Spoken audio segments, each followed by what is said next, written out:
नमस्कार, मैं doctor Ashish Goyal, homeopathic विशेषज्ञ, आयुष संवाद में आपका स्वागत करता हूं। मैं आभारी हूं डॉक्टर राजकमल यादव सर जी का, जो आयुष मिशन निदेशक हैं, जिन्होंने मुझे इस मंच में बोलने का मौका दिया है। आज का विषय है इम्यूनिटी पावर को होम्योपैथी के द्वारा किस तरीके से बढ़ाया जाता है। सबसे पहले हमको इम्यूनिटी पावर के बारे में पता होना चाहिए कि इम्यूनिटी पावर होता क्या, इम्यूनिटी होता क्या हमारे शरीर में। एक्चुअल में immunity is the self defence mechanism of our body. हमारे शरीर की एक ऐसी क्षमता होती है कि जो बाहरी तत्व, बाहरी वायरस और बैक्टीरिया, उनसे लड़ने की एक ताकत होती है जो हमारे शरीर को उन सब चीज़ों से बचाता है, जिसको हम सेल्फ डिफेंस मैकेनिज्म कहते हैं। और इसको इस तरीके से समझ सकते हैं कि एक शरीर की एक फौज होती है जो बाहरी कोई भी बीमारी या बाहरी बीमारी पैदा करने वाले कीटाणुओं से बचाने की पूरी कोशिश करती है। तो हमारी इम्यूनिटी स्ट्रांग है या वीक है, ये हमको पहले पता होना चाहिए, क्योंकि अगर हमारी इम्यूनिटी स्ट्रांग है तो इसका मतलब है कि हम स्वस्थ हैं। और हम स्वस्थ हम कैसे पहचानते हैं कि जब हमें कोई भी दिन भर की कार्यकारिणी हमें करने में कोई भी दिक्कत नहीं हो रही है, हमें काम करने में कहीं कोई परेशानी नहीं हो रही है, सारे वर्क हम अपने अच्छे से कर रहे हैं, पाचन क्रिया हमारी सही है, नींद लेने के बाद हमें सुबह फ्रेशनेस रहती है, तो इसका मतलब है कि हमारा शरीर अच्छे से काम कर रहा है और हमारी इम्यूनिटी अच्छी है। लेकिन अगर हमारी इम्यूनिटी कमज़ोर हो रही है, वीक हो रही है, तो हमारे शरीर में उसके कुछ में शुरुआत में कुछ लक्षण आने लगते हैं, जैसे कि हमें थकावट महसूस होने लगती है, काम करते समय हमें उलझन महसूस होना, मानसिक और शारीरिक रूप से जो है दिक्कतें महसूस होने लगती हैं, मानसिक रूप से चिड़चिड़ाहट होना या फिर बेचैनी या उलझन या डर कुछ ऐसा महसूस होना। तो ये सब एक शुरुआत एहसास होते हैं कि हमारे शरीर में कहीं ना कहीं कोई बीमारी होने की आशंका हो सकती है। तो और जब ये वीक होती है तो हमारे शारीरिक रूप पे भी, पाचन क्रिया पे भी असर आता है। खाना सही से नहीं पच पाना, भूख सही से नहीं आना, तो एक इंडिकेशन होता है कि हमारे शरीर में इम्यूनिटी पावर कहीं वीक हो रही है। तो हमको अलर्ट हो जाना चाहिए कि कुछ ना कुछ हमारे शरीर में हलचल हो रही है। और जब ये इम्यूनिटी पावर वीक होती है तभी जो वायरस, बैक्टीरिया और जो एक्सटर्नल पैथोजेंस होते हैं, फंगस होते हैं, जो हमारे शरीर को अटैक करने की कोशिश करते हैं। हमारे इर्द गिर्द बहुत सारे वायरसेस और बैक्टीरिया हमेशा चारों तरफ घूमते रहते हैं, लेकिन हमारा इम्यूनिटी स्ट्रांग है तो वो हमको हमेशा उनसे बचाने की कोशिश करते हैं। लेकिन जैसे ही हमारा इम्यूनिटी पावर वीक होता है तो ये हमारे ऊपर हावी हो जाते हैं और ये हमारे शरीर के उस अंग को इफेक्ट करते हैं जहाँ पर उनको वीकर पार्ट दिखाई देता है, और अपना अटैक करके अपने साइन और सिम्टम्स के रूप में अपना एक मैनिफेस्टेशंस, अपना पिक्चर हमारे शरीर में दिखाते हैं कि जो है वायरल अटैक हुआ है या बैक्टीरियल अटैक हुआ है।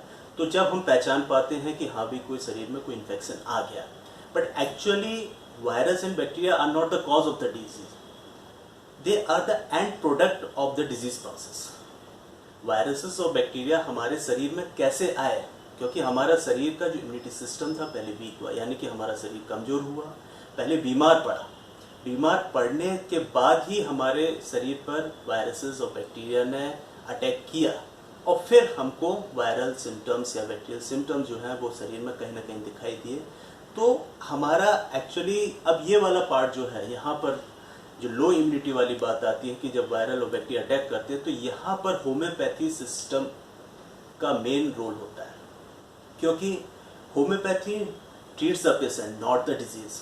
होम्योपैथी पेशेंट्स को, बीमार को ठीक करती है, ना कि बीमारी को ठीक करती है। तो जब वायरल या बैक्टीरिया अटैक करने वाले इन्वायरमेंट में जब पहुँचे, क्योंकि जब हेल्दी था बॉडी तब कुछ नहीं कर पा रहे थे, लेकिन जैसे ही वीक हुआ, उन्होंने अटैक किया, तो उस समय पर उनको वो माहौल मिला।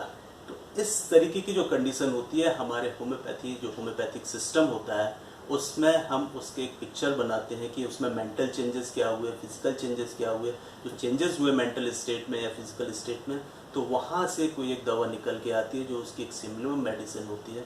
उस बेसिस पर हम उस पेशेंट को देते हैं और फिर वो इम्यून सिस्टम को स्ट्रॉन्ग करता है, और इम्यून सिस्टम फिर वो माहौल क्रिएट करता है कि जिस पर ये वायरसेस और बैक्टीरिया पनपते नहीं है, और फिर धीरे धीरे करके उनको निकाल देता है और हमारा बॉडी फिर वापस हेल्दी स्टेट में आ जाता है। तो कुछ इस तरीके की ही चीज़ें होती हैं, जैसे कि कई बार ऑटो इम्यून डिसऑर्डर्स होते हैं। इम्यूनिटी अपने आप से ही लड़ने लगती है, अपने ही सेल्स को दुश्मन मान लेती है। एक्चुअली इम्यून सिस्टम में वहाँ पे कुछ स्पेसिफिक सेल्स और टिश्यूज़ होते हैं और प्रोटीन्स होते हैं, जो प्रोटीन एंटीबॉडीज़ होते हैं जो हमारी लड़ाई के लिए काम करते हैं। लेकिन कभी कभी क्या होता है कि यही इम्यून सिस्टम अपने ही सेल्स को दुश्मन मानता है, सेल्फ डिफेंस मैकेनिज्म हो जाती है और उससे ऑटो इम्यून डिसऑर्डर्स हो जाते हैं। और ऑटो इम्यून डिसऑर्डर्स में कई तरीके की बीमारियां आती हैं, जैसे कि जब बॉडी का इम्यून सिस्टम जब थायराइड ग्लैंड के सेल्स को अटैक करता है तो हाइपोथायराइडिज्म हो जाती है, पैंक्रियाटिक सेल्स को अटैक करता है तो डायबिटीज़ हो जाती है, स्किन सेल्स को अटैक करता है तो सोरियासिस जैसे केसेस हो जाते हैं, या जॉइंट्स को अटैक करता है तो आर्थराइटिस जैसी कंडीशंस आ जाती हैं।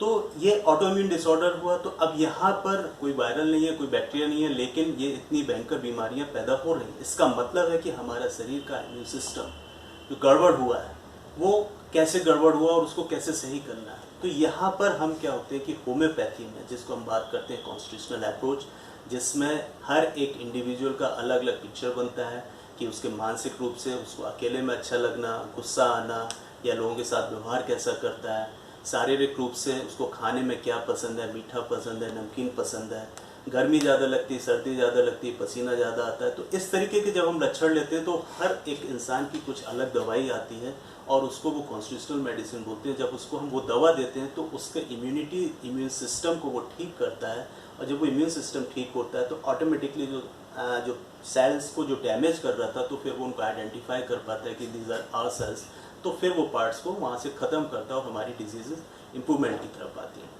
तो बेसिकली जो होम्योपैथी है, एक सबसे बड़ा मिथ और है, सबसे बड़ा मिथ ये है कि होम्योपैथी धीरे धीरे काम करती है, बट एक्चुअली होम्योपैथी धीरे धीरे काम नहीं करती है। होम्योपैथी में पेशेंट किस स्टेज में बीमारी को लेके आया, अगर बीमारी जल्दी आई है, क्योंकि बीमारी दो तरीके की होती है, एक एक्यूट, जिसको हमने बीमारियों को दो पार्ट्स में डिवाइड करते हैं, एक एक्यूट और एक क्रोनिक। एक्यूट बीमारी वो होती है जो तुरंत की तुरंत है, जैसे सर्दी, खांसी, जुकाम, बुखार, ये सब जो तुरंत वाली बीमारियां होती हैं 3-4 दिन में आती हैं, उनके लक्षण आते हैं। और क्रोनिक बीमारियां वो होती हैं कि जो 2-3 साल से हैं या 1-2 साल से 4-5 साल से बीमारी पूरे शरीर में वो पनप गई है, धीरे धीरे करके आदमी उसका आदी हो गया, तो वो क्रोनिक डिजीजेज में आ जाता है। जो ऑटो इम्यून डिसऑर्डर्स मोस्टली होते हैं वो क्रोनिक डिजीजेज में आते हैं, और लगभग 70-80 बीमारियाँ इस तरीके की होती हैं। तो होम्योपैथी किस डिजीज को ठीक कर रही है उस पर डिपेंड करता है। अगर तुरंत वाली बीमारी है तो तुरंत वाली बीमारी को भी उसी समय से सही करेगी कि जैसे आई है वो वैसे ही जाएगी। तो वो 3-4 दिन की बीमारी है तो 3-4 दिन में ही ठीक हो जाएगी। लेकिन जो पुरानी बीमारी है तो उसको बॉडी को रिकवर करने के लिए, इम्यून सिस्टम को धीरे धीरे उसके लिए अगेंस्ट में जो एक्सटर्नल एजेंट्स हैं या फिर सेल्फ डिफेंस मैकेनिज्म में उसको स्ट्रॉन्ग करने के लिए, उसके लिए धीरे धीरे करके प्रोग्रेस करती है। तो ये एक मिथ है, इसको सबको क्लियर होना चाहिए।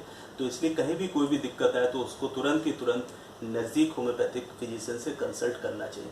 और सबसे बड़ी चीज़ ये है कि एक सबके लिए एक एडवाइस मैं देना चाहता हूँ कि कोई भी बीमारी जब आती है तो बीमारी आते ही साथ बुखार आता है। सबसे पहले शरीर में बुखार आता है, और बुखार क्या होता है, बॉडी का एक अलार्मिंग सिस्टम होता है कि हमारे शरीर में कहीं ना कहीं कुछ दिक्कतें हो रही हैं, कुछ इन्फ्लेमेटरी प्रोसेस हो रहा है या फिर कोई भी एक्सटर्नल एजेंट शरीर को अटैक कर रहा है। तो उसके अगेंस्ट में हमारा जो डिफेंस मैकेनिज्म और इम्यून सिस्टम है वर्क कर रहा है। जब वर्क करता है तो फिर बॉडी में हीट प्रोड्यूस होता है।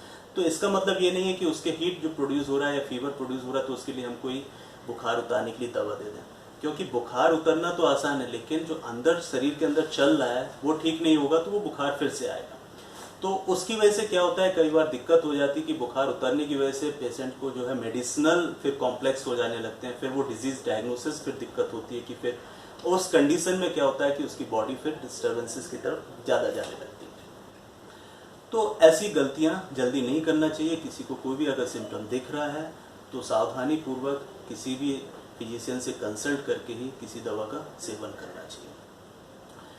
एट लास्ट जो है मैं आप लोगों को यही बताना चाहूँगा कि शरीर जो हमारा एक मंदिर रूपी एक जगह होता है, जिसमें एक लाइफ प्रिजर्वेटिंग फोर्स जो होता है, हमारा वाइटल फोर्स होता है जो हमारे बॉडी को लेके चल रहा होता है। अगर हम एक जस्ट इमेजिन करें कि एक मृत शरीर है, मृत शरीर के आसपास तुरंत फटाफट कीटाणु आ जाते हैं, जबकि एक जीवित शरीर होता है उसमें कीटाणु अटैक नहीं कर पाते, क्योंकि उस जो मृत शरीर है उसका जो वाइटल फोर्स है, जो लिविंग पार्ट है, वो निकल चुका होता है। तो इसलिए उस पर अटैक स्टार्ट हो जाता है।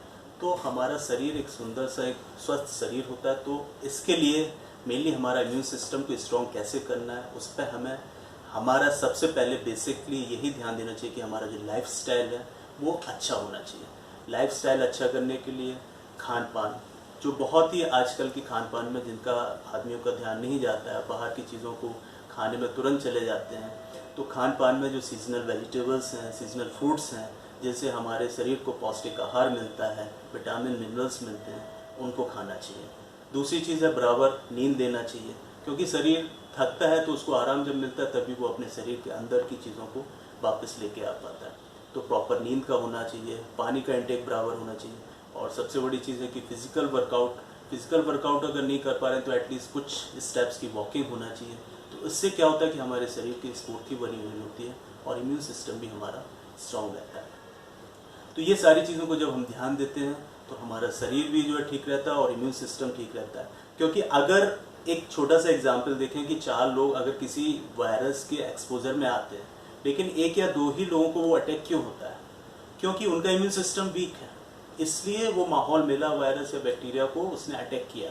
लेकिन बाकी 3 लोग हैं, उनको वो माहौल नहीं मिला और वो लोग स्ट्रांग बने रहे, तो उनका बॉडी हेल्दी रहा।